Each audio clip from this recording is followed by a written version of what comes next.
ஒரு ஊர்ல 4 நண்பர்கள் இருந்தாங்க. 4 பேரும் சோம்பேறிகள். 4 பேருக்கும் எந்த வேலையும் செய்யறதுக்கு உடம்பு வளையறதில்ல. இருந்தாலும் சோம்பேறித்தனத்துல ஒருத்தருக்கு ஒருத்தர் கொஞ்சம் வித்தியாசம் உண்டு. அதுக்கு தகுந்த மாதிரி அவங்களுக்கு பேர் அமைஞ்சு போச்சு. ஒருத்தன் கால் சோம்பேறி, இன்னொருத்தன் அரை சோம்பேறி, அடுத்தவன் முக்கால் சோம்பேறி, கடைசி ஆளு முழு சோம்பேறி. இவங்க 4 பேரும் நண்பர்கள். அப்புறம் எப்படி காரியம் நடக்கும்? 4 பேரும் ஒரு வீதியில் அப்படியே நடந்து போய்கிட்டு இருக்கிறாங்க. நல்ல பசி. எங்கேயாவது சோறு போடுவாங்களா அப்படின்னு பார்த்துக்கிட்டே வந்தாங்க. அவங்க வந்த வழியில் ஒரு ரூபா காசு கிடந்தது தரையில். அவங்க கண்ணில் அது பட்டுது. ஆனாலும் அதை குனிஞ்சு எடுக்கணுமே, அதுக்கு சோம்பேறித்தனம். முழு சோம்பேறி பார்த்தான். பக்கத்தில் வந்துக்கிட்டு இருந்த முக்கால் சோம்பேறிக்கிட்ட சொன்னானா, டேய் அதை கொஞ்சம் குனிஞ்சு எடுறா அப்படின்னானா. அவன் என்ன பண்ணான் தெரியுமா? அதுக்கு அடுத்தபடியாக வந்த அரை சோம்பேறிகிட்ட சொன்னானா, டேய் நீ அதை கொஞ்சம் குனிஞ்சு எடுறா அப்படின்னானா. அவன் இவனை விட மோசம். அடுத்தவங்ககிட்ட சொல்லியிருக்கிறான். அவனும் குனியறதுக்கு தயாராக இல்லை. ஆக கூடி கடைசியில் யாருமே காசை எடுக்கலை. என்னத்துக்கு அனாவசியமாக உடம்ப வளைச்சிக்கணும் அப்படின்னு எல்லாரும் பேசாமல் வந்துட்டாங்க. அவங்க பாட்டுக்கு நடந்து வந்துக்கிட்டே இருக்கிறாங்க. எதிரில் ஒருத்தன் வாழைப்பழத்தை வண்டியில் வச்சு தள்ளிக்கிட்டே வந்தான். ரூபாய்க்கு 4 பழம்னு கூவி விற்றுக்கிட்டே வர்றான். இப்போ அந்த முழு சோம்பேறி சொன்னானா, டேய் வழியில் கிடந்ததை ரூபா, அதையாவது எடுத்துக்கிட்டு வந்திருந்தா இப்போ இந்த பழத்தை வாங்கி ஆளுக்கு ஒன்று சாப்பிடலாமே அப்படின்னானா. ஆமாம் சாப்பிட்ருக்கலாமே அப்படின்னாங்களாம் மற்றவங்களும். ஆனாலும் திரும்பி போய் அதை எடுக்கணும்னு யாருக்கும் தோணலை. பேசாமல் சோர்ந்து போய் நடந்து வந்தாங்களாம். இருட்டி போச்சு. வழியில் ஒரு கோவில். சரி இங்கேயே படுத்து தூங்குவோம் அப்படின்னா ஒருத்தன். அதுதான் சரின்னாங்க மற்றவங்களும். அப்படியே மண்டபத்தில் படுத்துட்டாங்க. கோவில் அர்ச்சகர் வேலையெல்லாம் முடிச்சு விட்டு வெளியில் வந்திருக்காரு. இவங்கள பார்த்தாராம். ஏன் இப்படி சோர்ந்து போய் கிடக்குறீங்க அப்படின்னு விசாரிச்சிருக்காரு. 2 நாளாச்சுங்க நாங்கள் சாப்பிட்டு அப்படின்னாங்களாம். அவர் உடனே ஐயோ பாவம் அப்படின்னு சொல்லி பானை, விறகு, அரிசி, தண்ணி எல்லாம் கொடுத்து நீங்களே சமையல் பண்ணி சாப்பிட்டுக்குங்க அப்படின்னு சொல்லிவிட்டு போயிட்டார். இந்த 4 பேருக்கும் சமையல் பண்ணி சாப்பிட்ணும்னு ஆசையாக தான் இருந்தது. ஆனால் அடுப்பு பற்ற வைக்கணுமே, அதுக்கு தீப்பெட்டி வேணுமே. தீப்பெட்டி இல்லை. இப்போ முழு சோம்பேறி ஆரம்பித்தான். அடுத்தவனை பார்த்து, டேய் கடைக்கு போய் ஒரு தீப்பெட்டி வாங்கிட்டு வாயேன் அப்படின்னு நானான். அவன் வழக்கம் போல் அடுத்தவங்ககிட்ட சொல்லியிருக்கான். அவன் அதுக்கு அடுத்தவங்ககிட்ட சொல்லியிருக்கிறான். கடைசியாக கால் சோம்பேறிக்கிட்ட வந்து சேர்ந்தது. அவனும் அது நம்மால் முடியாது அப்படின்னு பேசாமல் இருந்துட்டான். இப்போ தீப்பெட்டி வேணுமே, அதுக்கு என்ன பண்ணுறது? அவங்களுக்குள்ளே பேசி ஒரு முடிவுக்கு வந்தாங்களாம். அதாவது யார் முதல்ல வாயை திறந்து பேசுகிறாங்களோ அவங்க தான் தீப்பெட்டி வாங்கிறதுக்கு போகணும் அப்படின்னு. அவ்வளவுதான். உடனே 4 பேரும் வாயை கெட்டியாக மூடிக்கிட்டு படுத்துக்கிட்டாங்க. அவங்க சமையல் பண்ணி சாப்பிட்டாங்களா என்ன அப்படிங்கிறது அர்ச்சகருக்கு தெரியல. சரி பார்த்துட்டு வரலாமேன்னு வந்தார். வந்து பார்க்குறாரு, இவங்க 4 பேரும் அசையாமல் படுத்து கிடக்குறாங்க. அர்ச்சகர் பயந்துட்டார். ஒருவேளை பசி தாங்காமல் செத்து போட்டாங்களோ அப்படிங்கிற பயம், அல்லது நாம் கொடுத்த உணவுப் பொருளில் ஏதாவது விஷம் கலந்துருக்குமோ அப்படின்னும் பயந்தார். அப்படின்னா நம்ம மேலே பழி வந்துருமே அப்படின்னு நினச்சி நடுங்க ஆரம்பிச்சிட்டார். அப்புறம் அவரும் ஒரு முடிவுக்கு வந்தாராம். கோவிலுக்கு பக்கத்துலேயே ஒரு பெரிய குழி இருந்தது. அதில் ஒவ்வொருத்தரையாக இழுத்துக்கிட்டு போய் போட்டார். கொஞ்சம் மண்ணை தள்ளினார். காலால் மிதித்தார். அவர் மிதித்த மிதி ஒருத்தன் அடி வயத்தில் போட்டுவிட்டுது. அவன் உடனே வலி தாங்காமல் ஐயோ அம்மான்னு அலறினான். உடனே நடந்தது என்ன தெரியுமா? மற்ற 3 பேரும் துள்ளி எழுந்திரிச்சாங்களாம். அவனை பார்த்து, நீ தாண்டா தீப்பெட்டி வாங்க போகணும், நீ தாண்டா வாங்க போகணும், நீ தான் சத்தம் போட்ட அப்படின்னு சொல்லி ஆரம்பிச்சிட்டாங்களாம். அர்ச்சகர் பார்த்தார். இது பேய் மாதிரி தெரியுதுன்னு நினச்சிக்கிட்டு ஒரே ஓட்டமாக ஓடி போட்டாராம். கிராமப்புறங்களில் இப்படி ஒரு கதையை சொல்கிறது உண்டு. சோம்பல்ங்கிறது நம்ம முன்னேற்றத்துக்கு பெரிய தடை அப்படிங்கிறத நாம் புரிஞ்சுக்கணும். அதுதான் இந்த கதை சொல்கிற நீதி. ஒரு பள்ளிக்கூடத்தில் ஒரு புதுமையான போட்டி நடந்துதான். அதாவது சோம்பேறித்தனத்துக்கு பரிசு. அதில் 2வது பரிசு யாருக்குன்னு அறிவித்தாங்க. ஒரு பையன் எழுந்திரிச்சு மெதுவாக நடந்து போய் பரிசை வாங்கிட்டான். அடுத்தது முதல் பரிசு யாருக்கு அப்படின்னு அறிவிச்சாங்களாம். அவன் கடைசி வரிசையிலேருந்து கத்தனானா, ஐயா அதையும் அந்த பையன் மூலமாகவே கொடுத்து அனுப்பி வச்சுருங்க, இங்கே வந்தது நான் வாங்கிக்கிறேன் அப்படின்னானா. என்னுடைய நண்பர் ஒருத்தர், அவருக்கு ஜாதகத்தில் நம்பிக்கை உண்டு. அவரே ஜோசியம்லாம் பார்ப்பார். என்ன சார் இந்த காலத்தில் இதையெல்லாம் நம்பிக்கிட்டு இருக்கீங்களே அப்படின்னு கேட்டால், உங்களுக்கு ஒன்றும் தெரியாது சார். இந்த உலகத்தில் ஒவ்வொருத்தரும் அவங்கவங்க செய்கிற நல்லது கெட்டதுக்கு தகுந்த பலனை அனுபவிச்சே தீரணும் பார். அது மட்டும் இல்லை, ஒருத்தர் செத்துட்டா கூட அவன் செஞ்ச பாவ புண்ணியங்கள் கூடவே போய்கிட்டு இருக்கோம் பார். அது எப்படி கூட போவோம் அப்படின்னு குதர்க்கமாக கேட்டால், அதுக்கு அவர் ஒரு கதை சொன்னார். அது ரொம்ப சுவாரஸ்யமாக இருந்தது. அது என்ன கதைன்னா, ஒரு ஊரில் ஒருத்தர் இருந்தாராம். அவர் ஜோசியம் பார்க்குறதுல ரொம்ப கெட்டிக்காரரான். ஒருத்தருடைய தலைமுடியை மட்டும் அவர்கிட்ட காட்டினா போதும், அதை மட்டும் பார்த்துட்டு அவருடைய ஜாதகத்தையே அலசி விடுவாராம். அப்பேற்பட்ட திறமை. அந்த ஆள் ஒரு சமயம் கன்னியாகுமரி கடற்கரைக்கு போயிருந்திருக்கார். அங்கே கரை ஓரமாக ஒரு மண்டை ஓடு கிடந்திருக்கு. அதை எடுத்து பார்த்துருக்கார். அந்த மண்டை ஓட்டை வச்சுக்கிட்டே அதோட ஜாதகத்தை அலசியிருக்கார். இந்த மண்டை ஓட்டுக்கு உரிய ஆசாமி வாழ்க்கையில் ரொம்ப கஷ்டப்பட்டிருக்கணும், நிறைய கஷ்டத்தை அனுபவிச்சிருக்கணும். அது தாங்க முடியாமல் தான் கடலில் விழுந்து தற்கொலை பண்ணிட்டு இருக்கான் அப்படிங்கிறத அவர் கணிச்சுட்டார். இருந்தாலும் இந்த மண்டை ஓடு இன்னமும் அனுபவிக்க வேண்டியது பாக்கி இருக்கு அப்படிங்கிறத அவர் உணர்ந்தாராம். அது சரி, ஒருத்தன் உயிரோடு இருக்கிற வரைக்கும் நல்லது கெட்டதை அனுபவிக்க முடியும், செத்ததுக்கு அப்புறமும் பாக்கி இருக்குன்னா அதை எப்படி அனுபவிக்கிறது? இந்த மண்டை ஓட்டுக்கு இன்னும் கொஞ்சம் பாக்கி இருக்குங்கிறது அவருக்கு புரிஞ்சதே தவிர அதோட அர்த்தம் என்னங்கிறது சரியாக விளங்கலை. சரி, இதை இன்னும் கொஞ்சம் விவரமாக ஆராய்ச்சி பண்ணுவோம் அப்படின்னு நினச்சிக்கிட்டு அதை தன்னுடைய வீட்டுக்கு எடுத்துகிட்டு போயிட்டார். அந்த மண்டை ஓட்டை ஒரு பெட்டியில் வச்சு பூட்டினார். தன்னுடைய தனி அறையில் அதை பத்திரமா வச்சுக்கிட்டார். தினமும் ராத்திரி ஆனதும் தன்னுடைய மனைவியை பார்த்து, நீ போய் பூஜை அறையில் தனியாக படுத்துக்கோ அப்படின்னு சொல்லிவிட்டு தினம் ராத்திரி 12 மணிக்கு பெட்டியை திறந்து அவர் பார்ப்பார். மண்டை ஓடு அப்படியே இருந்ததே தவிர இன்னும் கொஞ்சம் பாக்கி இருக்குங்கிறதுக்கு அர்த்தம் அவருக்கு விளங்கலை. அந்த மண்டை ஓட்டுக்கு இன்னும் என்ன பாக்கி இருக்க போகுது? எப்படியோ ஒரு 10 நாள் போச்சு. அந்த வீட்டம்மாவுக்கு சந்தேகம் வந்துட்டுது. நம்ம வீட்டுக்காரரு நம்மளை தனியாக ஏன் தூங்க சொல்கிறார் அப்படிங்கிற சந்தேகம். உடனே பக்கத்து வீட்டு அம்மா கிட்ட விஷயத்தை சொல்லியிருக்கிறாங்க. அந்த அம்மா உடனே, நீ கவலைப்படாத, நான் கண்டுபிடிச்சி சொல்கிறேன் அப்படின்னு சொல்லிவிட்டாங்களாம். அன்னைக்கு ராத்திரியே ஜன்னல் வழியாக எட்டி பார்த்துருக்குறாங்க. இந்த ஆள் மண்டை ஓட்டை கையில் வச்சுக்கிட்டு அது திருப்பி திருப்பி பார்த்துக்கிட்டு இருக்கிறான். அதை பார்த்துட்டாங்க. மறுநாள் காலையில் அவரோட மனைவியை பார்த்தாங்க. ஏம்மா, உன் வீட்டுக்காரருக்கு நீ முதல் மனைவியா 2வது மனைவியா அப்படின்னு கேட்டாங்களாம்.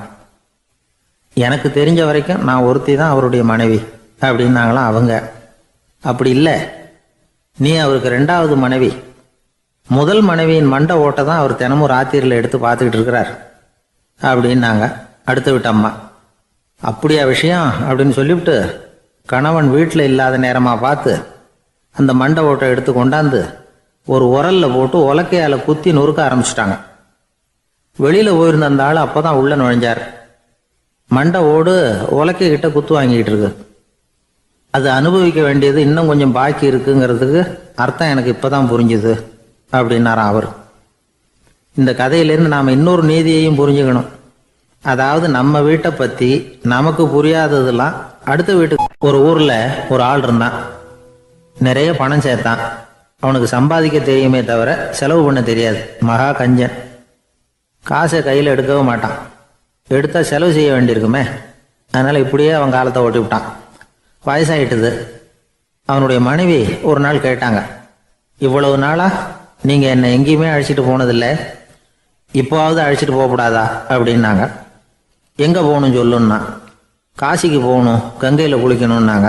இவன் பார்த்தான், இதுக்கு ஏன் அவ்வளோ தூரம் செலவு பண்ணிட்டு போகணும், நம்ம ஊர் ஆற்றுலேயே குளிக்கலாமே, இதுவும் புண்ணிய நதி தான், இங்கே குளித்தா அங்கே குளித்த பலன் கிடைச்சிரும் அப்படின்னா. சரின்னு 2 பேரும் ஆத்தங்கரைக்கு போனாங்க. அன்னைக்கு ஏதோ விசேஷம், நிறைய கூட்டம், நிறைய பேர் குளிச்சுக்கிட்டு இருக்கிறாங்க.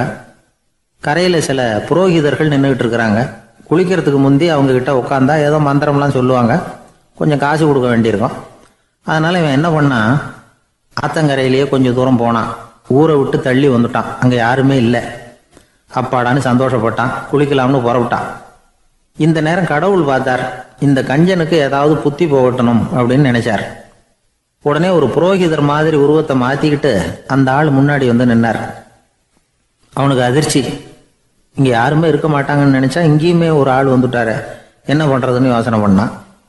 புரோகிதர் உருவத்தில் இருந்த கடவுள் சொன்னார், இதை பாருங்க, இன்னைக்கு விசேஷ நாள், நீராடுறதுக்கு முன்னாடி சுயகல்பம் பண்ணிக்கிறது ரொம்ப நல்லது அப்படின்னார். என்கிட்ட பணம் எதுவும் இல்லையேன்னா. பரவாயில்ல, அப்புறமா கொடுங்க, வாங்கிக்கிறேன். ஆனால் ஒன்று, எவ்வளவு கொடுப்பீங்கிறத மட்டும் இப்போவே சொல்லி கொடுங்க அப்படின்னார். இவன் ரொம்ப யோசனை பண்ணான். ஒரு 10 பைசா தரேன் அப்படின்னா. சரின்னு ஒத்துக்கிட்டு எல்லா கிரியைகளையும் அவர் செஞ்சார். அதுக்கப்புறம் கணவனும் மனைவியும் ஆற்றுல குளிச்சாங்க. அவர் போயிட்டார். கொஞ்ச நாள் கழித்து அவன் வீட்டுக்கு வந்தார் கடனை வசூல் பண்ணுறதுக்கு. வாசலில் நின்றுக்கிட்டு இருந்த அவன் மனைவி இவரை பார்த்ததும் தயங்க ஆரம்பித்தாங்க. அந்த அம்மா கிட்ட விஷயத்த சொன்னார். அந்த அம்மா ஓடி போய் உள்ளே இருக்கிற தன்னுடைய கணவர்கிட்ட சொன்னாங்க. அவன் யோசனை பண்ணான், இப்போ வெளியில் போனால் அவனுக்கு 10 காசு கொடுக்க வேண்டியிருக்கும், அதனால் எனக்கு காய்ச்சல்னு அந்த ஆளுகிட்ட சொல்லிவிடு, இன்னொரு சந்தர்ப்பத்தில் என்னை வந்து பார்க்க சொல்லு அப்படின்னா. அந்த அம்மா போய் சொன்னாங்க. அப்படிங்களா, அப்படின்னா அவரை நான் உடனே போய் பார்க்கணுமே அப்படின்னு உள்ளே நுழைய ஆரம்பித்தார். அவங்க மறுபடியும் இருங்க தான் வரேன்னு சொல்லிவிட்டு உள்ள ஓடி விஷயத்த சொன்னாங்க. இது ஏதுடா வம்பா போச்சு அப்படின்னு பார்த்தான். மனைவியை கிட்டத்தில் கூப்பிட்டான். இதோ பாரு, ஜன்னி கண்டு நான் இறந்து போயிட்டதா சொல்லிவிடு அப்படின்னா சொன்னாங்க. புரோகிதர் பார்த்தார். அப்படின்னா ஒரு வழியாக இருந்து அவருடைய இறுதி சடங்குகளையும் நானே முடிச்சுட்டு போயிடுறேன் அப்படின்னார். உள்ளே இருந்தவன் யோசனை பண்ணான், அந்த ஆள் என்னை விடமாட்டான் போல இருக்கு, அதனால் ஒரு சவப்பெட்டியில் என்னை வச்சு தூக்கிக்கிட்டு மயானத்துக்கு போங்க பார்த்துக்கலாம் அப்படின்னா. புரோகிதரும் விடுற மாதிரி இல்லை, கூடவே நடந்து போயிட்டு இருக்கிறார். அங்கே இறக்கி சடங்குகளை முடிச்சுட்டு தீ வைக்கிற நேரம் பொட்டிக்குள்ளே இருந்த நம்ம ஆள் அலறி அடிச்சுட்டு வெளியில் ஓடி வந்தான். புரோகிதர் உருவத்தில் இருந்த கடவுள் சிரிச்சார், தன்னுடைய சுய உருவத்தை காட்டினார். அதுக்கப்புறம் அவனை கூப்பிட்டு, இதை பாருப்பா, ஏன் இப்படி அல்லாடுற, ஏதாவது வர வேணும்னா கேள்தரேன் அப்படின்னார். அவன் யோசனை பண்ணான். பகவானே, ஒரே ஒரு வரம் தான் உங்ககிட்ட கேட்கணும்னா. என்ன வேணும் கேளுன்னார். அந்த 10 பைசா தட்சணையை தள்ளுபடி பண்ணால் போதும் அப்படின்னா. கடவுளும் சரின்னு சொல்லிட்டு போயிட்டார். இப்படி ஒரு கதையை சுவாமி சிவானந்தர் சொல்லியிருக்கிறார். செல்வந்தர்கள் பல பேர் இப்படித்தான் இருக்கிறாங்க. தாங்களும் அனுபவிக்க மாட்டாங்க, அடுத்தவங்களுக்கும் கொடுக்க மாட்டாங்க. இது மாதிரியான கஞ்சர்களுக்கு இந்த உலகம் இல்லை, அந்த உலகம் இல்லைங்கிறார் அவர். இந்த கதையில கடவுள் கடன் வசூலுக்கு வந்தது மாதிரி நம்ம ஊர் ஆள் ஒருத்தன் இன்னொருத்தர்கிட்ட 10 பைசா கடன் கொடுத்துட்டான். திருப்பி வாங்கறதுக்கு நடையா நடக்கிறான். கடைசியா கேட்டான், நீ எப்பதான் கடனை திருப்பி தரப்போற, அதை முடிவா சொல்லுன்னா. வர்ற வியாழக்கிழமை கண்டிப்பா கொடுத்துருவேன் அப்படின்னானா அவன். அன்னைக்கு நான் ஊர்ல இருக்க மாட்டேனே அப்படின்னானா இவன். அதனால என்ன, நானும் தான் அன்னைக்கு ஊர்ல இருக்க மாட்டேன் அப்படின்னானா. ஒரு ஊர்ல ஒரு இளைஞன் இருந்தான். ஒரு நாள் அவன் ஒரு குருவை தேடிக்கிட்டு புறப்பட்டான்.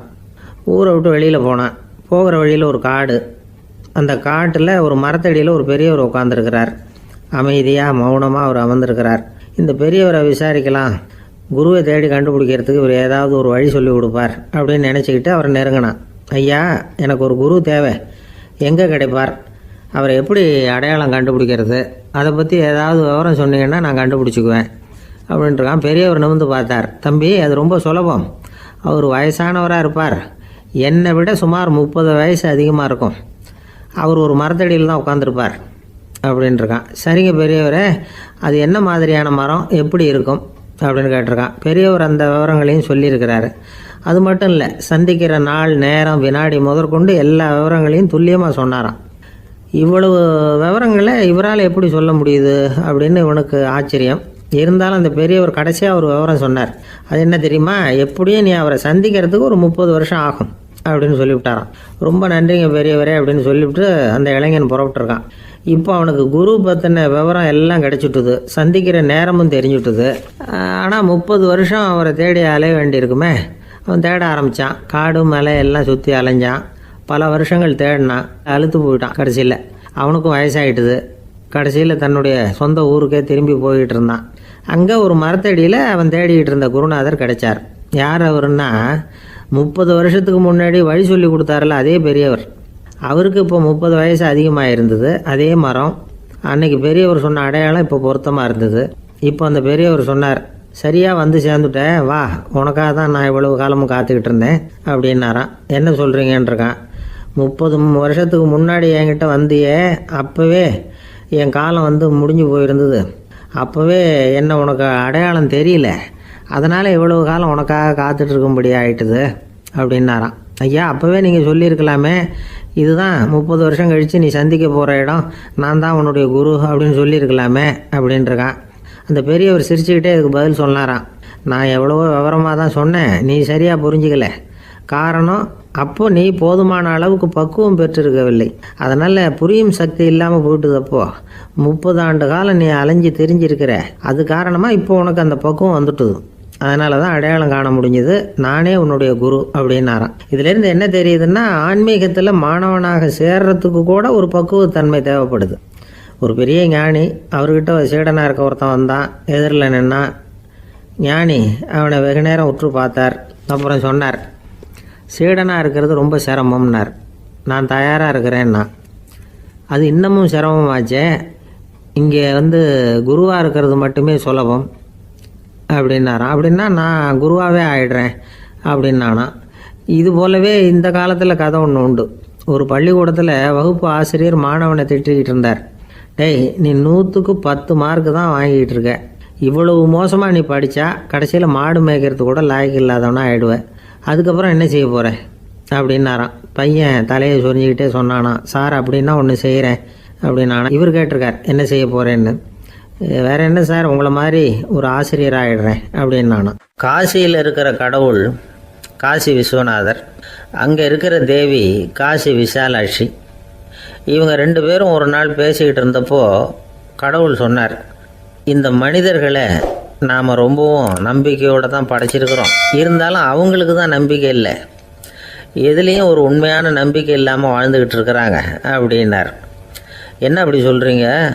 அதை பாருங்கள், எவ்வளவு பேர் காசியை தேடிட்டு கங்கையில் குளிச்சுக்கிட்டு இருக்கிறாங்க. அவங்கெல்லாம் நம்பிக்கை இல்லைன்னா இவ்வளவு தூரம் தேடிட்டு இங்கே குளிப்பாங்களா அப்படின்னு நாங்கள் தேவி. சரி, அதை சோதித்து பார்க்கலாம் அப்படின்னு 2 பேரும் முடிவு பண்ணிக்கிட்டாங்க. உடனே ஒரு திட்டம் போட்டாங்க. அது எப்படின்னா, நாம் 2 பேருமே பக்தர்கள் மாதிரி உருவத்தை மாற்றிக்கிட்டு கங்கை கரைக்கு போக வேண்டியது. நான் கங்கையில் இறங்கி குளிக்கிறேன். கொஞ்ச நேரத்தில் சுழலில் மாட்டிக்கிட்டது மாதிரி நடிக்கிறேன்.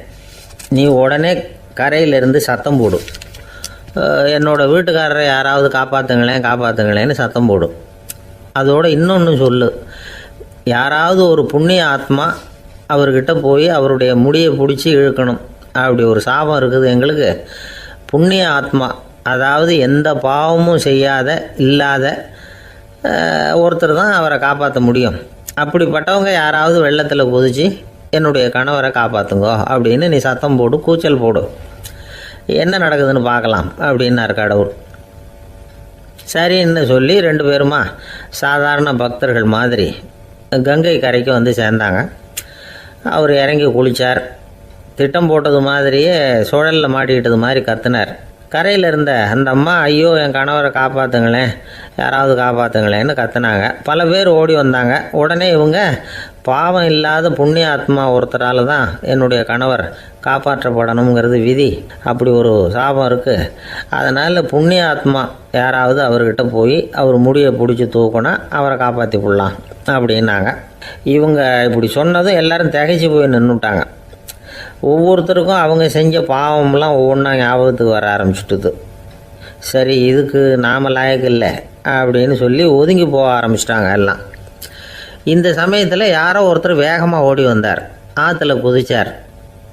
அவர்கிட்ட போனார், முடியை பிடிச்சார், தூக்கினார், அவரை காப்பாற்றி கரைக்கு கொண்டுட்டு வந்துட்டார்.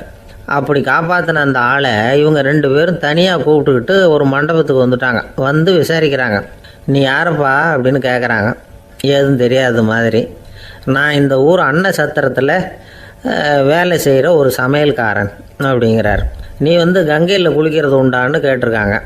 நான் இந்த ஊர்லேயே தான் இருக்கிறேன், இருந்தாலும் தினமும் கங்கையில் குளிக்கிறது இல்லை, எப்பாவது ஒரு நாள் அங்கே குளிப்பேன் அப்படின்னார். கங்கையில் மூழ்கி எழுந்திரிச்சா பாவம்லாம் தொலையும்னு சொல்கிறாங்க. அப்படி இருக்கிறப்போ அங்கே இன்றைக்கி கங்கையில் குளிச்சுக்கிட்டு இருக்கிறவங்கெல்லாம் தங்களை புண்ணிய ஆத்மாவாக நினைக்கல. கங்கையில் குளிக்காத நீ உன்னை புண்ணிய ஆத்மாவாக நினச்சி என்னை காப்பாற்ற வந்திருக்கிற, அது எப்படி அப்படின்னு கேட்டார். அதுக்கு அந்த ஆள் சொல்கிறான், கங்கையில் குதித்ததுக்கு அப்புறம் தானே உங்களை காப்பாற்ற போகிறோம். அப்படி குதிக்கும் பொழுது என்னுடைய பாவம்லாம் போயிருக்கும்ல, நான் புண்ணிய ஆத்மாவாக ஆயிருப்பேனே, அதனால தான் துணிஞ்சு உங்களை காப்பாற்றினேன் அப்படின்னா. கடவுளும் தேவியும் அவனுக்கு காட்சி கொடுத்தாங்களாம். இப்படி ஒரு கதை உண்டு. அதாவது கங்கையில் குளிச்சுக்கிட்டு இருக்கிறவங்களுக்கே தங்களுடைய பாவம் போகுங்கிற நம்பிக்கை பரிபூர்ணமாக இல்லை. குளிக்காத ஒருத்தனுக்கு அந்த நம்பிக்கை இருந்தது. அதனால் அவனால் கடவுளை பார்க்க முடிஞ்சது. கடவுளை நாமளும் பார்க்க முடியுமா முடியாதா அப்படிங்கிற குழப்பம்லாம் நமக்கு வேண்டியதில்லை. நம்பிக்கையோடு வாழணுங்கிற உண்மையை மட்டும் இந்த கதையிலேருந்து புரிஞ்சுக்கிட்டா போதும். ஏன்னா இந்த கதையை கேட்டுட்டு ஒரு நண்பன் குதர்க்கமாக ஒரு கேள்வி கேட்டான். ஏன் சார், கங்கையில் குளித்தா பாவம் போயிடும்னு சொல்கிறீங்களே, நான் எனக்கு வேண்டாத ஒருத்தனை அழைச்சிட்டு போய் கங்கையிலேயே தள்ளி விட்டுட்டு அதுக்கப்புறம் அங்கேயே முழுக்க போட்டுட்டு நான் செஞ்ச பாவத்தை அதுலேயே கழுவி விட்டுட்டு மறுபடியும் உங்ககிட்ட வந்துடுறேன்னு வச்சுக்கோங்க, நீங்கள் என்னை புண்ணிய ஆத்மான்னு ஏற்றுக்குவீங்களா அப்படிங்கிறான். ஆள் கொஞ்சம் அசந்தான் நம்மளே அங்கே அழைச்சிட்டு போனாலும் போயிடுவான். ஜவஹர்லால் நேரு பிரதமராக இருந்த சமயம் அவர் ஒரு தடவை சென்னைக்கு வந்திருக்கிறார். இங்கே சில முக்கிய நிகழ்ச்சிகளில் கலந்துக்கிறதுக்காக வந்திருந்தார். ஆளுநர் மாளிகையில் ஒரு நாள் ராத்திரி தங்கி மறுநாள் புதுடெல்லி புறப்படுறதாக ஏற்பாடு. நிகழ்ச்சியிலெல்லாம் முடிச்சுக்கிட்டு ஆளுநர் மாளிகையில் தங்கியிருக்கிறார். அன்றைக்கு இரவு படிக்கிறதுக்கு ஒரு முக்கியமான புத்தகம் அவருக்கு தேவைப்பட்டது. அந்த சமயத்தில் உலக அளவில் ஒரு முக்கியமான பொருளாதாரம் சம்பந்தமான ஒரு புத்தகம் வெளியாகி இருக்கிற விஷயம் அவருக்கு தெரியும். அந்த புத்தகம் மெட்ராஸுக்கு வந்திருக்குமா, அது இங்கே கிடைக்குமா அப்படின்னு விசாரிச்சிருக்கிறார் நேருஜி. அவர் இப்படி கேட்ட உடனே அங்கே இருந்தவங்கெல்லாம் ரொம்ப பரபரப்பாக செயல்பட ஆரம்பிச்சுட்டாங்க. முக்கியமான இடங்கள்ல எல்லாம் விசாரிச்சிருக்கிறாங்க அந்த புத்தகம் உங்ககிட்ட இருக்கான்னு. சென்னையில் உள்ள கன்னிமாரா நூல் நிலையத்துக்கு எப்படியும் அந்த புத்தகம் வந்திருக்கணும் அப்படின்னு ஒரு நம்பிக்கை. அங்கே விசாரித்தாங்க. அந்த புத்தகம் 2 நாளைக்கு முன்னாடி தான் அங்கே வந்திருக்குது அப்படிங்கிற விஷயம் தெரிஞ்சுது. உடனே எல்லோரும் அங்கே ஓடினாங்க.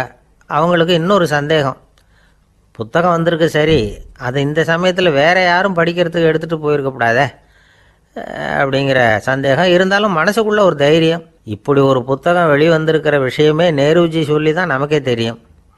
அதுவும் இல்லாமல் உலக பொருளாதாரம் சம்பந்தமான ஏதோ ஒரு புத்தகம் அது. அதை போய் இந்த நேரத்தில் அவ்வளவு ஆர்வமாக யார் எடுத்துகிட்டு போயிட போகிறாங்க அப்படிங்கிற தைரியம். இந்த தைரியத்தோடு அந்த நூல் நிலையத்துக்கு ஓடினாங்க. புத்தகத்தை தேடினா அது கிடைக்கல, யாரோ எடுத்துகிட்டு போயிருக்கிறாங்க. நேருவுக்கு மட்டுமே தெரிஞ்சிருந்த அந்த புத்தகம் பற்றின விஷயம் சென்னையில் வேற ஒருத்தருக்கும் தெரிஞ்சிருக்குது. உடனே எல்லாரும் பரபரப்பாக அதுக்குன்னு இருக்கிற ரிஜிஸ்டர் இருக்குல்ல, பதிவேடு, அதை புரட்டி பார்க்குறாங்க யார் எடுத்துகிட்டு போகிறாங்கன்னு தெரிஞ்சுக்கிறதுக்காக. எடுத்துகிட்டு போனவங்க அதில் கையெழுத்து போட்டிருப்பாங்கல்ல, அதை பார்த்து யாருன்னு தெரிஞ்சுக்கலாம் அப்படிங்கிறதுக்காக தான் அதை புரட்டுறாங்க. அதோ அந்த புத்தகத்தோட பேர் பக்கத்தில் அதை எடுத்துக்கிட்டு போனவங்க கையெழுத்து உத்து பார்க்குறாங்க எல்லாரும். அதில் போட்டிருக்குது பேர் CN அண்ணாதுரை அப்படின்னு எழுதியிருந்தது. அவர் தான் பேரறிஞர் அண்ணா. நேரு படிக்க விரும்பின ஒரு புத்தகத்தை அதே நேரம் படிக்க விரும்பின இன்னொரு தலைவர் இவர். படிக்கிறதுல அவருக்கு இருந்த ஆர்வத்தை நாம் தெரிஞ்சுக்கணும்னா அதுக்கு எவ்வளவோ சம்பவங்கள் இருக்குது. கடைசி காலத்தில் அவர் அடையாறு மருத்துவமனையில் படுத்திருக்கிறார். அவருக்கு ஒரு முக்கியமான அறுவை சிகிச்சை செய்ய வேண்டியிருக்குது அவசரமாக. அமெரிக்காவிலேருந்து டாக்டர் மில்லர் வந்திருக்கிறார். அவர்கிட்ட கேட்குறார், டாக்டர் நாளைக்கே அறுவை சிகிச்சை செய்ய போகிறீங்களா அப்படின்னு. ஆமாங்கிறார் டாக்டர் மில்லர். நாளைக்கு மறுநாள் செஞ்சுக்கிறேனே அப்படின்னாரான் அண்ணா. ஏன் ஏதாவது நாள் பார்க்குறீங்களான்னு கேட்டிருக்கார். இல்லை, ஒரு புத்தகத்தை படிச்சுக்கிட்டு இருக்கிறேன், அதை நாளைக்குள்ளே முடிச்சிருவேன், அதுக்கப்புறம் நான் இறந்தாலும் கவலை இல்லை அப்படின்னாரான் இவர். அவர் தான் அறிஞர் அண்ணா. சங்ககால நூல்கள்லேருந்து சமீபத்தில் வந்த நூல்கள் வரைக்கும் எல்லாம் அவர் படிச்சிருக்கிறார். ஒரு திருமண விழாவில் அவர் பேசும்பொழுது சொன்ன விஷயம் இது. சங்க காலத்தில் காதலியை மணக்க விரும்புகிறவனுக்கு அவனுடைய தந்தை வீர சோதனைகள்லாம் வைப்பார். போய் புலிப்பல் கொண்டுக்கிட்டு வா, அப்போ தான் என் பொண்ணை கொடுப்பேன் அப்படின்னு சொல்லுவார். காதலன் உடனே காட்டுக்கு போவான், ஒரு புலியை கொன்று அதனுடைய பல்லை கொண்டுக்கிட்டு வருவான். அதை வீர பதக்கத்தில் பதிச்சு அவனுக்கு மாமனார் சூட்டுவார் கல்யாண சமயத்தில். இப்போலாம் காதலன் கிட்ட அப்படி சொல்ல முடியாது. இப்போலாம் காதலன்கிட்ட காட்டுக்கு போய் புலிப்பல் கொண்டுக்கிட்டு வான்னு யாராவது சொன்னால் புலி தான் மாப்பிள்ளையாக வந்து சேரும் அப்படின்னார். ஒரு விவசாயி விதைக்கிறதுக்காக வயல்வெளி பக்கம் போகிறார். விதைகளை அள்ளி வீசினார். அப்போ என்ன ஆச்சுன்னா, சில விதைகள் பாதை ஓரத்தில் விழுந்தது, சில விதைகள் முள் செடிகள் மண்டி இருந்த புதருக்கு இடையில் விழுந்தது, சில விதைகள் நல்ல நிலத்தில் விழுந்தது. பாதை ஓரத்தில் விழுந்த விதை என்ன ஆச்சுன்னா, அதெல்லாம் பறவைகள் கண்ணில் போட்டுவிட்டுது. உடனே உட்காந்து கொத்தி தின்னுட்டு போட்டுது. அதிகமாக மண் இல்லாத பாறை பகுதியில் விழுந்த விதையெல்லாம் லேசாக வேர் விட்டு முளைக்க ஆரம்பிச்சுது. அதுக்கப்புறம் வேர் கீழேயும் ஆழமாக போக முடியல, மேலேயும் சூரிய வெப்பம் அதிகம் தாங்க முடியல, எல்லாம் காஞ்சி கருகி போட்டுது. புதர் பகுதியில் சில விதைகள் விழுந்தது இல்லையா, முள் செடிகள் காடாக மண்டி போயிருந்தது. அதனால் முளைச்சி வர்ற செடிக்கு நெருக்கடி அதிகமாக போட்டுது, சரியாக வளர முடியல, விளைச்சலும் சரியாக இல்லை. நல்ல நிலத்தில் விழுந்த விதைகள் மட்டும் நல்லா முளைச்சிது, நல்லா வளர்ந்தது, விளைச்சலும் பிரமாதமாக இருந்தது. இந்த கதையை சொல்லிவிட்டு கேட்க செவியுள்ளோர் கேட்கட்டும் அப்படிங்கிறார் இயேசு பெருமான். ஆமாம், இயேசு கடலில் நின்ற படகு ஒன்றில் உட்காந்துருக்கிறார். கடற்கரையில் ஏராளமான மக்கள் உட்காந்துருக்கிறாங்க. அந்த சமயத்தில் தான் இயேசு ஓமைகள் மூலமாக மக்களுக்கு பல உண்மைகளை சொல்லிகிட்டு இருக்கிறார். மக்கள் அந்த கதையை கேட்டுட்டு ஒன்றும் புரியாமல் முழிக்கிறாங்க. அதை கவனித்த இயேசு அந்த ஓமையை விளக்க ஆரம்பித்தார். இதில் அந்த விதைக்கிறவர் தான் இறைவன். அவருடைய வார்த்தைகளை விதைக்கிறார். அந்த வார்த்தைகளை கேட்கிற மக்கள் அந்த விழுந்த விதைகள் மாதிரி 4 வகையானவர்கள். சில பேர் பாதை ஓரத்தில் விழுந்த விதைகள் மாதிரி இறைவன் வார்த்தைகளை அவங்க கேட்குறாங்க. ஆனால் தீய எண்ணங்கள் செய்கைகள் மூலமாக விதைக்கப்பட்ட வார்த்தைகள் அழிஞ்சு போடுது. இறைவன் வார்த்தைகளை கேட்ட உடனே மகிழ்ந்து போய் உடனே சில பேர் அதை ஏற்றுக்கிறாங்க. இவங்கெல்லாம் அந்த பாறை பகுதியில் விழுந்த விதைகள் மாதிரி. அதனால் இவங்கெல்லாம் வேறு இல்லாதவங்க, கொஞ்ச காலத்துக்கு இறை வார்த்தைகளுக்கு கீழ்ப்படிந்து நடப்பாங்க. அதனால் ஏதாவது இடைஞ்சல் ஏற்பட்டால் உடனே தடுமாறுவாங்க. தங்கள்கிட்ட இருக்கிற நல்ல பண்புகளை விட்டுட்டு பாவ வழிகளுக்கு போயிடுவாங்க. முள் செடிகளுக்கு இடையில் விழுந்த விதைகள் மாதிரி உள்ளவங்க யாருன்னா, இவங்களுக்கு உலக கவலை உண்டு, செல்வத்தின் மீது மயக்கம் உடையவர்கள். உலக ஆசைகள் இவங்களுக்குள்ளே பூந்துடுறதுனால அங்கே இருக்கிற நல்ல பண்புகள் மறைஞ்சு போயிடுது. அதனால் அவங்களும் உபயோகம் இல்லாதவங்களாக ஆயிடுறாங்க. நல்ல மனிதர்கள் நல்ல நிலத்தில் விழுந்த விதைகளுக்கு ஒப்பானவர்கள். இவங்க இறை வார்த்தையை கேட்குறாங்க, அதை ஏற்றுக்கிறாங்க, அவங்களும் நல்லபடியாக வாழுறாங்க, அடுத்தவங்களுக்கும் உபயோகமாக இருப்பாங்க. இதுதான் இயேசு சொன்ன விளக்கம். நல்ல வார்த்தைகளை கேளுங்கள், நல்ல வார்த்தைகளை ஏற்றுக்கொள்ளுங்கள், அடுத்தவங்களுக்கு உபயோகமாக இருங்க. இதுதான் பெரியவங்கள்லாம் நமக்கு சொல்லுகிற உபதேசம். ஒரு அப்பா தன்னுடைய மகனுக்கு உபதேசம் பண்ணார். இதை பாருப்பா, நல்ல வார்த்தைகளை கேட்கணும், எப்போதுமே மகன் அப்பா பேச்சை கேட்குறது நல்லது அப்படின்னாராம். நீ ஏதாவது ஒரு தப்பு பண்ணால் என் தலையில் ஒரு முடி நரைச்சி வெள்ளையாக போடும்பா, நீ செய்கிற ஒவ்வொரு தப்புக்கும் என் தலையில் ஒவ்வொரு முடி வெள்ளையாயிடும் அப்படின்னாராம். பையன் யோசித்தான், அப்பா இப்போ தான் எனக்கு புரியுது, தாத்தாவோட தலைமுடி பூராவும் வெள்ளையாக இருக்கிறதுக்கு என்ன காரணம்ங்கிறது எனக்கு இப்போ தான் புரியுது அப்படின்னானா. ஒரு ராஜா இருந்தார். நாடு பூராவும் நிறைய மரங்களை நட்டு வளர்க்கணுங்கிறது அவரோட ஆசை. தானே அதுக்கு முன்மாதிரியாக இருக்கணும்னு நினைச்சார். அரண்மனையை சுற்றி மரங்களை நட்டு வளர்த்தார். இதை பார்த்துட்டு ஜனங்களும் அவங்கவுங்க வீட்டை சுற்றி மரக்கன்றுகளை நட்டு வளர்த்தாங்க. கொஞ்ச காலத்தில் ஊர் பூரா பசுமையாக மாறிச்சு. எல்லாருக்கும் சந்தோஷமாக இருந்தது. இது ஒரு பக்கம் இருக்கட்டும். இப்போ நான் சொல்ல போகிற கதை வேறு. அதாவது அந்த ராஜா ஒரு நாள் தன்னுடைய அரண்மனையை சுற்றி இருக்கிற விதவிதமான மரங்களை எல்லாம் போய் பார்த்தார். எப்படி இருக்கிறீங்க அப்படின்னு ஒவ்வொரு மரத்துக்கிட்டையும் விசாரிச்சாராம். எந்த மரமும் சந்தோஷமாக இருக்கிறதா தெரியல. அதுக்கும் மனசில் ஒரு குறை. முதல்ல ஆலமரத்துக்கிட்ட போனார். அது சொல்லிச்சு, மண்ணா, நான் நல்லா பெருசாக வளர்ந்துருக்கிறேன், அடர்த்தியாக இருக்கிறேன், கிளையெல்லாம் 4 பக்கமும் நல்லா படர்ந்து தான் இருக்குது, இருந்தாலும் எந்த பிரயோஜனமும் இருக்கிறதா தெரியல எனக்கு. என்னுடைய பழம்லாம் ரொம்ப சின்னதாக இருக்குது, என் கண்ணுக்கு சரியாக புறப்பட மாட்டேங்குது. நான் இருக்கிற சைஸுக்கு என்னுடைய கிளையில் இருக்கிற பழம்லாம் எவ்வளவு பெருசாக இருக்கணும், அது இத்தினூண்டு இருக்கிறது எனக்கு பெரிய அவமானமாக இருக்குது. இப்படி இங்கே நின்றுக்கிட்டு இருக்கிறதே ரொம்ப கூச்சமாக இருக்குது. ஒரு நல்ல புயல் வந்ததுன்னா பேசாமல் சாஞ்சு விடலாமான்னு பார்க்குறேன் அப்படின்னு புலம்புது ஆலமரம். சரி இருக்கட்டும்னு நினச்சிக்கிட்டு ராஜா அடுத்தபடியாக ஒரு அத்தி மரத்துக்கிட்ட போனார்.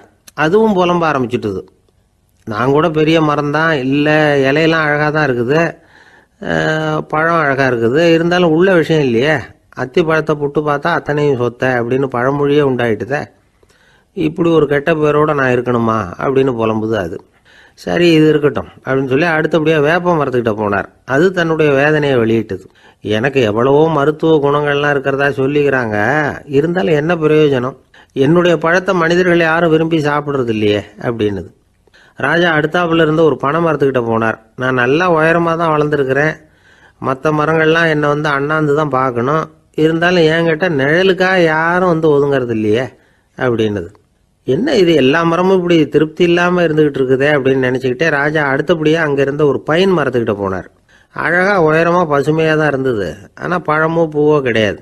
அதை நினச்சி அது வருத்தப்பட்டுக்கிட்டு இருக்குது. ஓக் மரம் அது ஒன்று நின்றுட்டு இருந்தது. அது என்ன சொல்லிச்சுன்னா, இலையுதிர் காலத்தில் என் மேலே இருக்கிற எல்லா இலைகளும் உதிர்ந்து போடுது, முடி கொட்டின மனிதர்கள் மாதிரி மொட்டையாக நான் நிற்க வேண்டி இருக்குது. என்ன வாழ்க்கை இது அப்படின்னு சொல்லி அழுத்துக்கிட்டது. சரி, புளிய மரம் என்ன சொல்லுது பார்ப்போம்னு அதுகிட்ட போனால், என்னுடைய நிழலில் யாருமே தங்க மாட்டாங்க, உடம்புக்கு சூடுன்னு ஒதுங்கி போயிடுவாங்க. அடிமரத்தை பார்த்தீங்கன்னா பட்டையெல்லாம் உறிஞ்சி பார்க்கறதுக்கே கேவலமாக இருப்பேன் அப்படின்னுது அது. முருங்கை மரம் என்ன சொல்லிச்சு தெரியுமா? என்னுடைய இலை காயெல்லாம் சாப்பிட்றவங்களுக்கு சத்து கொடுக்கறது வாசவம்தான், ஆனால் என் உடம்புல சத்தே கிடையாது. கொஞ்சம் வேகமாக காற்று அடிச்சதுன்னா முறிஞ்சி விழுந்துடுறேன். என்ன வாழ்க்கை இது அப்படின்னு சொல்லி அது வருத்தப்பட்டது. ராஜா யோசனை பண்ணார். என்ன இது, மரங்கள் பூமியின் வரங்கள்னு சொல்கிறோம். மழை பெய்யறதுக்கு அதுதான் காரணம். பூமி செழிப்பாக இருக்கிறதுக்கும் அதுதான் காரணம். வீடு கட்டுறதுக்கு மரம், நாற்காலி செய்ய உபயோகப்படுத்துறதுக்கும் அதுதான் உபயோகப்படுது. மனுஷனுக்கு வேண்டிய ஆகாரங்களையும் கொடுக்குது. இப்படிலாம் இருந்தும் எல்லா மரமும் நிம்மதி இல்லாமல் இருந்துகிட்டு இருக்குதே அப்படின்னு நினைச்சார். அப்போ அங்கே இருந்த ஒரு மகிழ மரம் அவர் கண்ணில் பட்டது. அந்த மரம் மட்டும் கொஞ்சம் நிம்மதியாக மகிழ்ச்சியாக இருக்கிறது மாதிரி தெரிஞ்சுது. உடனே ராஜா அதுகிட்ட போனார். உனக்கு மனசில் எதுவும் குறை இல்லையான்னு கேட்டார். இல்லை, நான் சந்தோஷமாக தான் இருக்கேன்னு அந்த மகிழ மரம். அப்படியான்னு ஆச்சரியமாக கேட்டார் ராஜா. ஆமாம் அண்ணா, இந்த இடத்துல நீங்கள் ஒரு முருங்கை மரத்தையோ வேப்ப மரத்தையோ கூட நட்டிருக்கலாம். ஆனால் இந்த இடத்துல நடுறதுக்கு என்ன தேர்ந்தெடுத்துருக்குறீங்க, அதுவே எனக்கு பெருமை, அதுவே எனக்கு திருப்தி அப்படின்னு தான் மகிழ மரம். மகிழ மரம் சாதாரணமாக தான் இருக்கும். இளம் மஞ்சள் நிறத்தில் பூக்கள், அது காய்ந்தும் மனம் வீசும். மகிழ மரம் மாதிரி மன திருப்தியோடு வாழறதுக்கு நாம் கற்றுக்கணுமா. நாம் இந்த உலகத்தில் ஒரு நாயாவோ நரியாவோ கூட பிறந்திருக்கலாம், மனுஷனாக பிறந்திருக்கிறோம், அதுவே பெருமை தானே.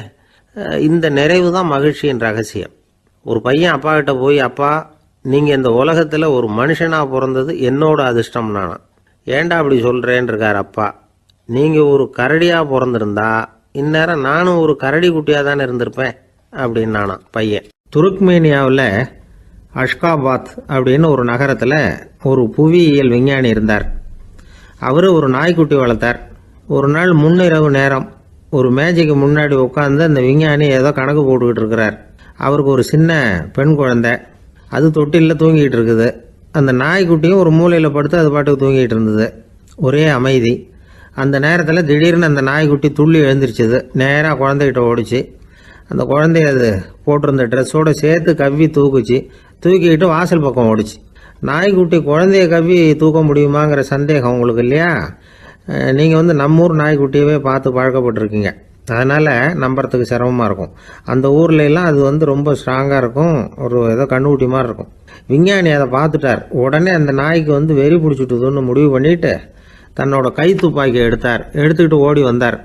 அவர் வெளியில் நாய்க்குட்டி எங்கே அப்படின்னு பார்த்து தேடுறார். அந்த நேரத்தில் அந்த வீடு இடிஞ்சு விழுது. காரணம் பூமி அதிர்ச்சி. இப்படி பூமி அதிர்ச்சி உண்டாக போகுதுங்கிறது அந்த நாய்க்குட்டிக்கு முன்னாடியே தெரிஞ்சு போச்சு. அதுதான் குழந்தைய தூக்கிட்டு வெளியில் வந்திருக்குது. அது மூலமாக அந்த குடும்பத்தையே காப்பாற்றிருக்குது அந்த நாய்க்குட்டி.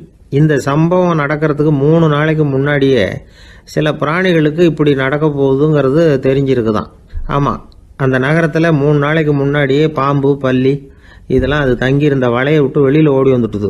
அதே மாதிரி அங்கிருந்த புறாவெல்லாம் பறந்து போயிடுச்சான். இதே மாதிரி யுகோஸ்லோவியாவில் கூட ஒரு நகரம், அங்கே ஒரு நாள் ராத்திரி ஒரு மிருக காட்சி சாலையில் திடீர்னு ஒரு பெரிய கலவரம், கூச்சல், குழப்பம்.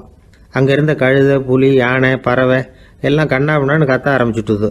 நீர் யானை அதுக்குன்னு போட்டிருந்த தடுப்பையே தாண்டி குதித்து வெளியில் வந்துட்டுதான். மறுநாள் தான் எல்லாருக்கும் விஷயம் புரிஞ்சுது. அடுத்த நாள் காலையில் அங்கே பூமி அதிர்ச்சி உண்டாயிட்டுது. இப்போ பாருங்க, அதாவது மனுஷனை போய் தீர்க்க தரிசி அது இதுன்னு சொல்லிட்டு இருக்கிறோம். இவனை விட அது பரவாயில்லைன்னு தோணுது. அதாவது மிருகங்கள் ஒன்று நடக்க போகுதுங்கிறத முன்னாடியே புரிஞ்சுக்குதே. சரி, இதெல்லாம் எப்படி அது முன்கூட்டி புரிஞ்சுக்குது? அதுதான் படைப்பு ரகசியம். அதை கண்டுபிடிக்கிறதுக்கு தான் மனுஷன் ஆராய்ச்சி பண்ணிகிட்டு இருக்கிறான். விஞ்ஞானிகளோட ஆராய்ச்சியெல்லாம் ஒரு பக்கம் இருக்கட்டும், வீட்டுக்குள்ளேயே சில ஆராய்ச்சி பண்ணி பாருங்களேன். இப்போ சில யோசனை சொல்லி அதை சோதனை பண்ணி பாருங்க அப்படின்னு ஒருத்தர் சொன்னாராம். அதாவது இப்போ மழை வருமா வராதா அப்படின்னு தெரிஞ்சுக்கணுமா, உடனே ஒரு பூனைக்குட்டி பின்னாடியே மெதுவாக போய் அது என்ன செய்யுதுன்னு கவனித்து பார்க்கணும். பூனைக்குட்டி தன்னோட பாதத்தினால சுகத்தில் அப்படி கீறிக்கிட்டு இருக்கும். அப்படி கீறினா கண்டிப்பாக மழை வரும். சில சமயம் பூனைக்குட்டி அப்படி மல்லாந்து படுத்துக்கிட்டு பாதத்தை உயர தூக்கும், அப்படியும் புரளும். இப்படி செஞ்சதுன்னா அன்னைக்கும் மழை இருக்காது. அதனால் முன்னாடி இருந்தது மழை வர்றதுக்கு அறிகுறி, இது மழை இல்லைங்கிறதுக்கு அறிகுறி. பறவைகள், பிராணிகள் இதுகளோட நடவடிக்கைகளை பார்த்துட்டு அதையெல்லாம் அடிப்படையாக வச்சு தான் காலநிலையை கண்டுபிடிக்கிற கருவிகளை கண்டுபிடிச்சிருக்கிறாங்க. வாத்து இருக்குல்ல, சில சமயம் தன்னோட அழகை தன்னோட இறகுகளில் அப்படியே புதைச்சிக்கும். அப்படி செஞ்சால் குளிர்காலம் வரப்போகுதுன்னு அர்த்தம். பருவநிலை குளிராக மாறப்போகுதுங்கிறதுக்கு இதுதான் அறிகுறி. சிட்டுக்குருவி இருக்குதுல்ல, அதெல்லாம் புழுதியில் உழுந்து புரளும், சிறகுகளை படபடன்னு அடிச்சுக்கும். அப்படி செஞ்சால் மழை வரப்போகுதுன்னு அர்த்தம். ஒன்று மட்டும் நாம் நல்லா தெரிஞ்சுக்கணும், இயற்கையின் சீற்றம்னு சொல்கிறோம் இல்லையா, இயற்கை ஏன் நம்ம மேலே கோவப்படுது? இயற்கையை நாம் அனுசரித்து போகிறதில்ல, அதனால் கோவப்படுது. காடுகளை அழிக்கப்படாது, விலங்குகளை கொல்லக்கூடாது, இயற்கை ஏற்படுத்தி வச்சிருக்கிற சமநிலையை கெடுக்கக்கூடாது. அதை புரிஞ்சுக்கிட்டு வாழ்ந்தோம்னா பூமியும் நடுங்காது, நாமளும் நடுங்க வேண்டிய அவசியம் இருக்காது. ஒருத்தர் இருந்தார், சாராய கடைக்கு போனாராம், நிறைய சாப்பிட்டார்.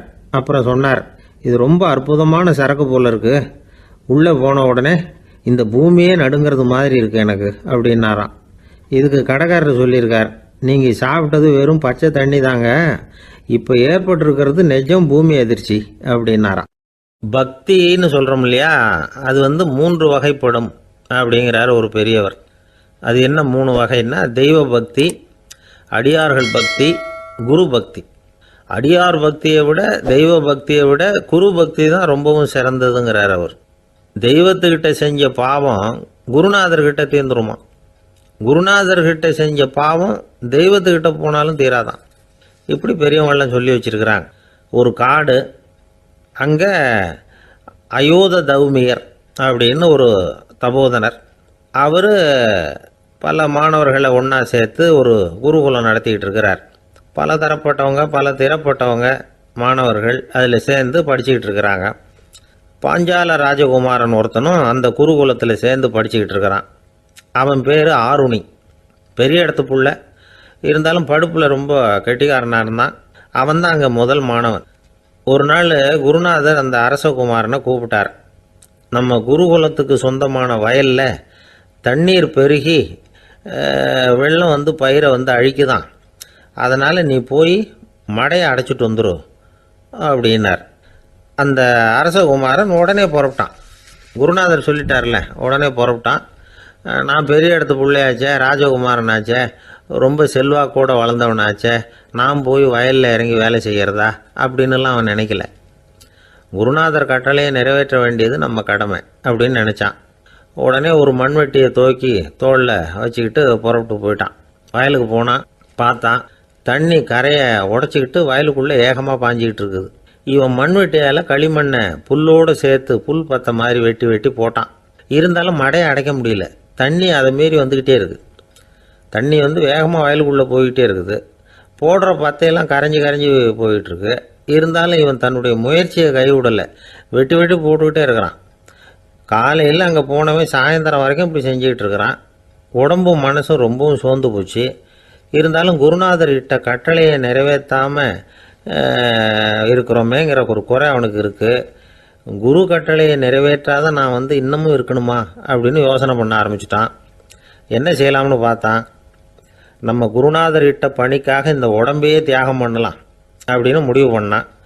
தண்ணி பாயுதில் அதுக்கு குறுக்க விழுந்து அப்படியே மடையை அடைச்சிக்கிட்டு அப்படியே படுத்துட்டான். இது மற்றவங்களுக்கு தெரியாது. அன்னைக்கு ராத்திரி ஒரு விளக்கு முன்னாடி உட்காந்து குருநாதர் பிள்ளைங்களுக்கு பாடம் சொல்லி கொடுத்துக்கிட்டு இருக்கிறார். முதல் வரிசையில் இருக்கக்கூடிய ராஜகுமாரனை காணலை.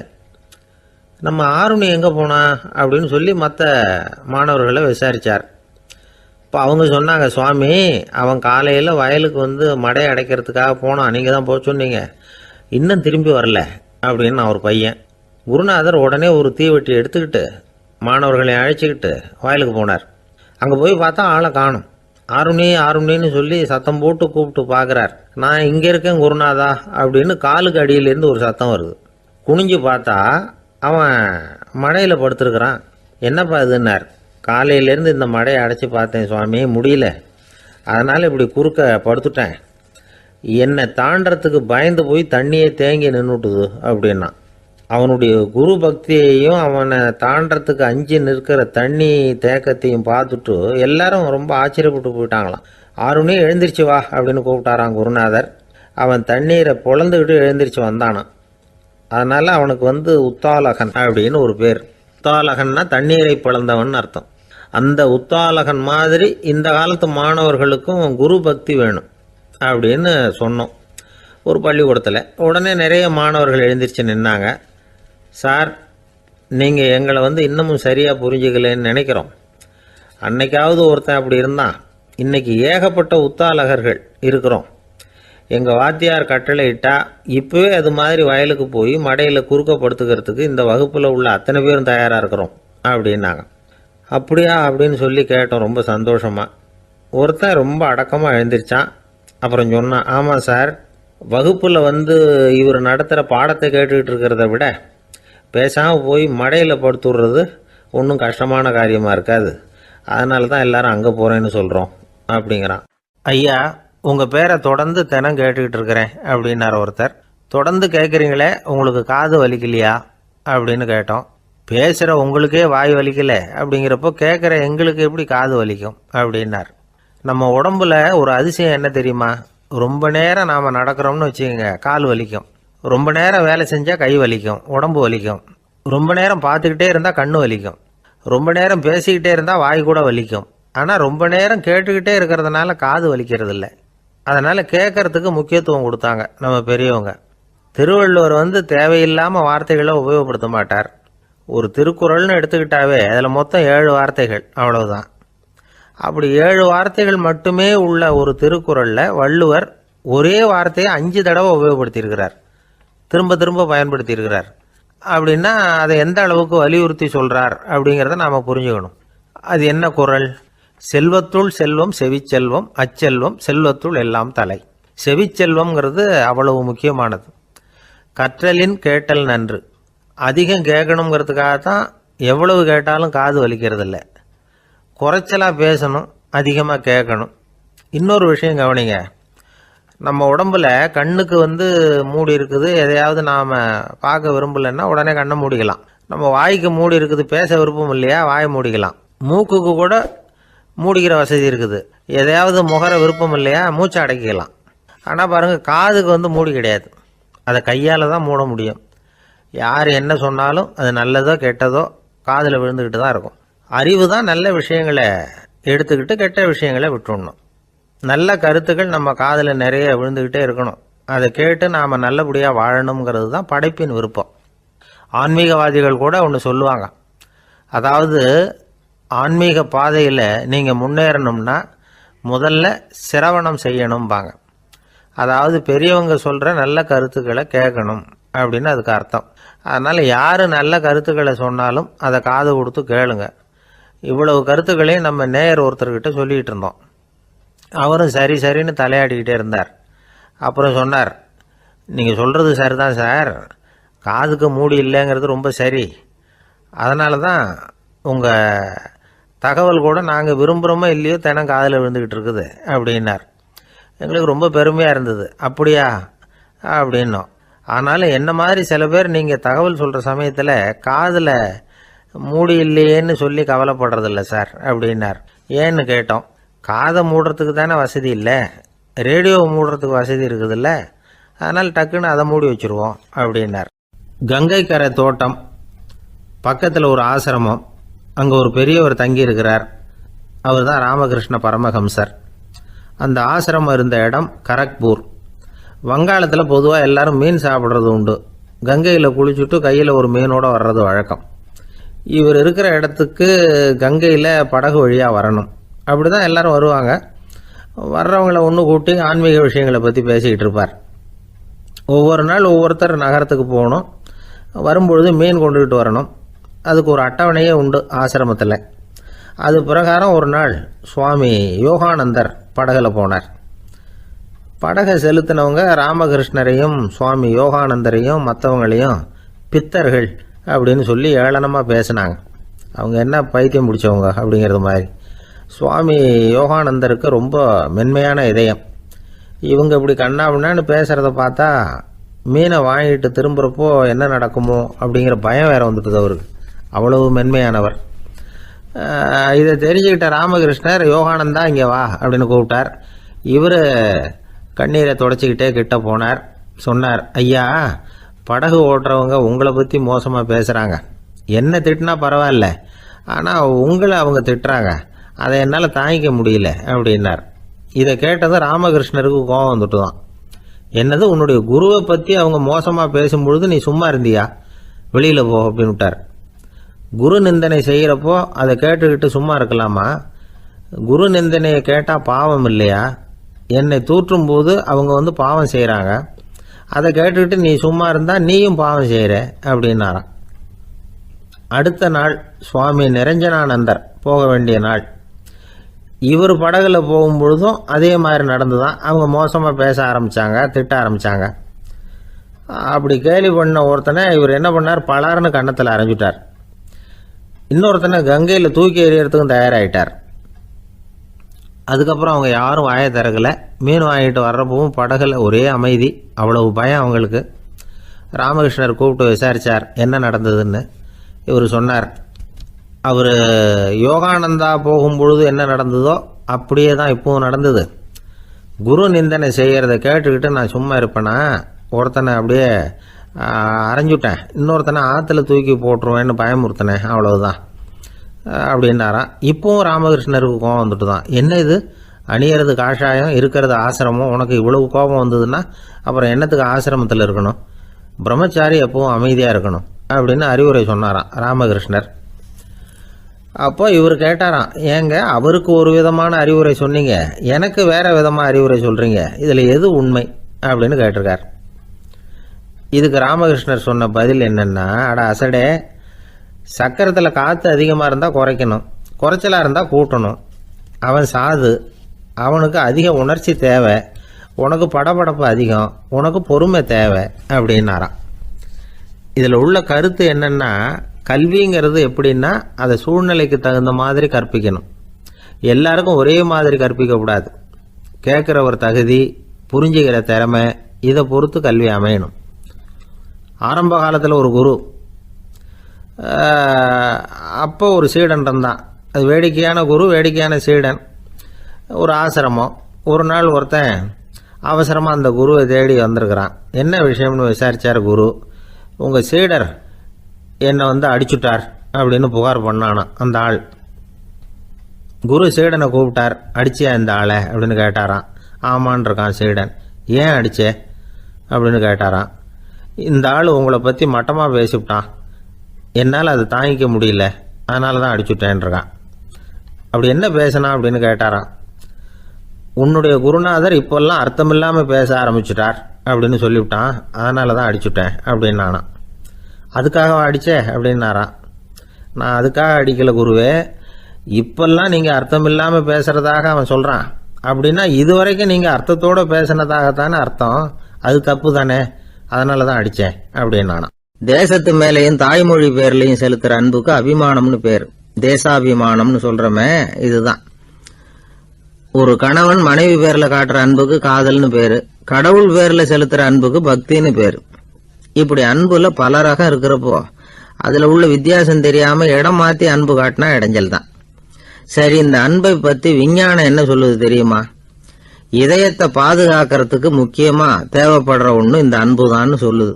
நெதர்லாந்து விஞ்ஞானிகள் இதை ஆராய்ச்சி பண்ணியே கண்டுபிடிச்சிருக்கிறாங்க.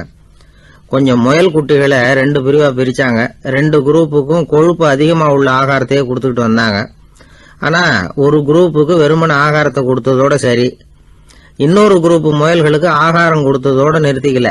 அதுக்கு முன்னாடி கூண்டுகளை திறந்து விட்டு முயல்களை கொஞ்ச நேரம் எடுத்து கொஞ்சி விட்டு அதுக்கப்புறமா ஆகாரம் கொடுத்தாராம் ஆராய்ச்சியாளர். இந்த குரூப்புக்கு இதய பாதிப்பு 60% குறைச்சலா இருந்துதான். சில நோயாளிகளுக்கு ஹார்ட் அட்டாக் வந்தாலும் அதை தாங்கிக்கிட்டு குணமாகிற சக்தி அதிகமா இருக்குது. இது எப்படின்னு ஆராய்ச்சி பண்ணி பார்த்துருக்கிறாங்க. அவங்கெல்லாம் மனைவி தன் பேர்ல ரொம்ப அன்பா இருக்கிறதாக நினைக்கிறவங்களா இருக்கிறாங்களாம். இதய நோயாளிகள் பல பேரை சந்திச்சு இதய நோய் ஏற்பட என்ன காரணம்னு கேட்டிருக்கிறாங்க. அவங்க சொன்ன காரணம்லாம் சாப்பாடு சம்பந்தமா இல்லையா, மனைவி அன்பா இல்ல, இப்படிப்பட்ட காரணத்தை தான் சொல்றாங்களாம். அதனால இதயத்தை பாதுகாக்கணும்னு நினைக்கிறவங்க அடுத்தவங்க அன்பா இருக்கிறது மாதிரி பாத்துக்குங்க, அதுதான் முக்கியம். ஒருத்தர் முகம் பூரா பிளாஸ்டரி போட்டுக்கிட்டு வந்தார், ரொம்ப கோபமா. என்னங்க ஆச்சுன்னு விசாரிச்சேன். எல்லாம் உங்களால தான் சார்னார். விவரமா சொல்லுங்களேன். என்ன உங்க தகவலை கேட்டுட்டு ஒரு பூனைக்குட்டியை கையில எடுத்தேன், அன்பா அதை தடவி கொடுக்கறதுக்காக. ஆனா அது முந்திக்கிட்டது, அது என் முகத்தை தடவி கொடுத்துட்டுது, முகம் பூரா நகை கீறல், அதுதான் இப்படி அப்படின்னார். ஒருத்தர் ரொம்ப அவசரமா போயிட்டு இருந்தார். எங்க சார் போறீங்கன்னு கேட்டோம். எனக்கு வேண்டியப்பட்ட ஒருத்தருக்கு குழந்தை பிறந்திருக்கிறதாக செய்தி வந்திருக்கு.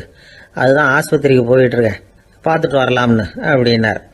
அப்படின்னா கொஞ்சம் இப்படி உட்காருங்க அப்படின்னோம். சில விவரம்லாம் சொல்கிறேன், கேட்டுக்கிட்டு போங்க அப்படின்னோம். உட்காந்தார். அப்புறம் சொல்ல ஆரம்பித்தோம். புதுசாக பிறந்திருக்கிற ஒரு குழந்தைய பார்க்க போகிறதுன்னா அது சாதாரண விஷயம் இல்லை.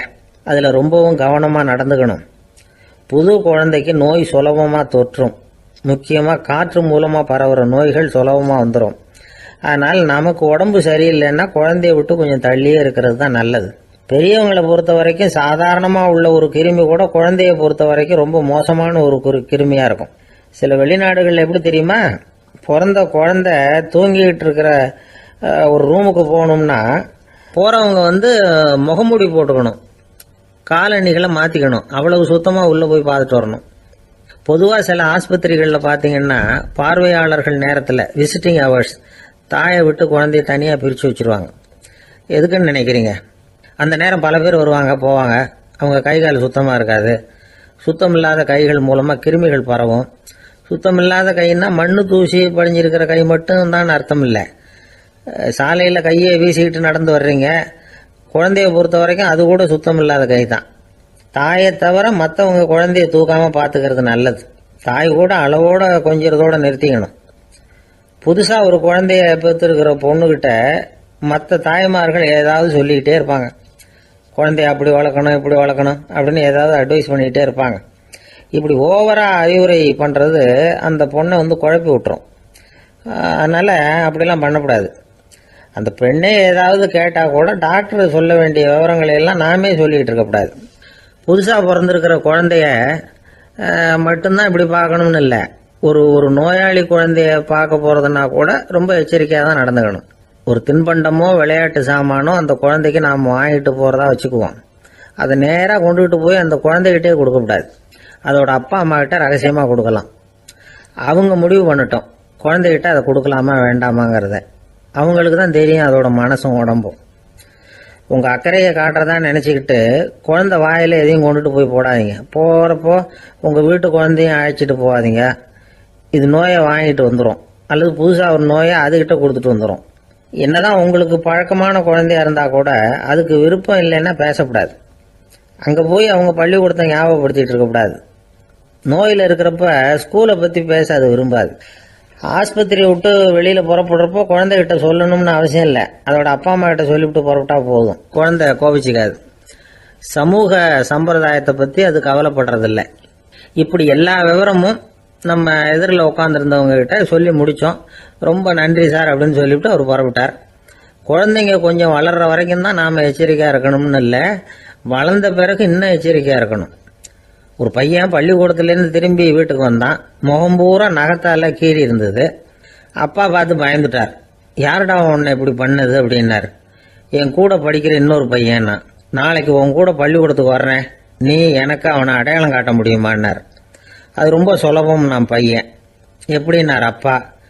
அவன் காதில் ஒன்றை கையோடு எடுத்துகிட்டு வந்திருக்கிறேன், இதோ என் பையில தான் வச்சுருக்கேன் அப்படிங்கிறான் அந்த பையன். அள்ள அள்ள குறையாதது அட்சய பாத்திரம், அது நமக்கு தெரியும், கேள்விப்பட்டிருக்கிறோம். ஆனால் போட போட நிரம்பாத ஒரு பாத்திரம் உண்டு. அது என்ன தெரியுமா? நம்மளில் பல பேர்கிட்ட அந்த பாத்திரம் உண்டு. அதுதான் பேராசை அப்படிங்கிற பாத்திரம். அதை நிறைவு செய்யவே முடியாது. பேராசையை பற்றி சுஃபி இலக்கியத்தில் ஒரு பிரபலமான கதை உண்டாம். அதை ஒரு பெரியவர் எடுத்து சொல்லியிருக்கிறார். ஒரு மன்னர் நகர்வலம் போயிட்டு இருக்கார். ஒரு பிச்சைக்காரன் மன்னர் எதிரில் வரான். பிச்சை போடுங்கிறான்.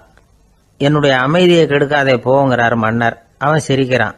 அரசே, உங்களுடைய அமைதி கிடக்கூடிய நிலையில் இருந்தா அதுக்கு பேர் அமைதியே கிடையாது அப்படின்னு ஆனா. எதிரில் நிற்கிறது வெறும் பிச்சைக்காரன் இல்லை, யோகி அப்படிங்கிறத மன்னர் புரிஞ்சுக்கிட்டார். துறவியே, உங்களுக்கு என்ன வேணும்னாலும் கேளுங்க, கொடுக்குறேன்னாராம். அந்த துறவி மறுபடியும் சிரிக்கிறார். அரசே, உங்களால் முடியாததையெல்லாம் கொடுக்க முடியும்னு சத்தியம் செய்யாதீங்க அப்படின்னார். மன்னருக்கு கோபம் வந்துட்டுது. என்ன இவர் இப்படி சொல்றாரு அப்படின்னு நினைச்சார். நகர் வலத்தை பாதியிலேயே நிறுத்தினார். வாங்க அரண்மனைக்குன்னார். துறவியை அழைச்சிக்கிட்டு அரண்மனைக்கு வந்துட்டார். துறவி தன்கிட்ட இருந்த பிச்சை பாத்திரத்தை நீட்டினார்.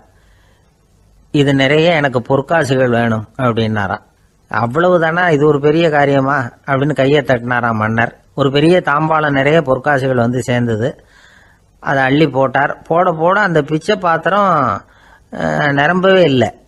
பொற்காசுகள் போட போட அவ்வளவையும் உள்ளே வாங்கிக்கிட்டே இருக்குது. அரசாங்க கஜானாவே காலி ஆயிட்டுது. மூட்டை மூட்டையாக பொற்காசுகளை கொட்டி பார்த்துட்டாங்க. அது முழுங்கிக்கிட்டே இருக்குது. கடைசி வரைக்கும் அந்த பிச்சை பாத்திரம் நிரம்பவே இல்லை. அரசர்கிட்ட இருந்த கர்வம் போயிட்டுது. அப்படியே பொத்துன்னு துறவி காலில் விழுந்தார். அப்போ அந்த துறவி சொன்னாராம், மன்னா, இந்த பிச்சை பாத்திரத்தை உங்களால் மட்டும் இல்லை, வேற யாராலையும் நிரப்ப முடியாது. அதுக்கு என்ன காரணம்னா, இது சாதாரண பிச்சை பாத்திரம் இல்லை, பேராசைகளோட வாழ்ந்து செத்து போன ஒரு மனிதனின் மண்டை ஓடுது அப்படின்னாராம். பாருங்க, இதுதான் அந்த சுஃபி இலக்கிய கதை. செத்த பிறகும் நிறைவு இல்லைன்னா அது எப்பேற்பட்ட பேராசையா இருக்கும்னு யோசிச்சு பார்த்துங்க. நம்மளும் ஒருத்தர் கல்யாணம் பண்ணிக்க பொண்ணு பார்த்துக்கிட்டு இருந்தார். அழகு, அறிவு, படிப்பு எதுவும் தேவையில்லை, பணம் மட்டும் இருந்தா போதும் அப்படின்னு பார்க்குறவங்க கிட்ட எல்லாம் சொல்லி வச்சார். ரொம்ப நாளைக்கு அப்புறம் ஒரு பணக்காரர் கிடைச்சார். அவர் சொன்னார், இதை பாருங்க, எனக்கு 20 வயசுல ஒரு மகள், அவளை நீங்க கல்யாணம் பண்ணிக்கிட்டா 2 லட்சம் பணம் கொடுப்பேன். 25 வயசுல ஒரு பொண்ணு, அவளை கல்யாணம் பண்ணிக்கிட்டா 2.5 லட்சம் தருவேன். 30 வயசுல ஒரு பொண்ணு இருக்கா, அவளை கல்யாணம் பண்ணிக்கிட்டா 3 லட்சம் தருவேன். என்ன சொல்ற அப்படின்னாராம். இவன் கொஞ்ச நேரம்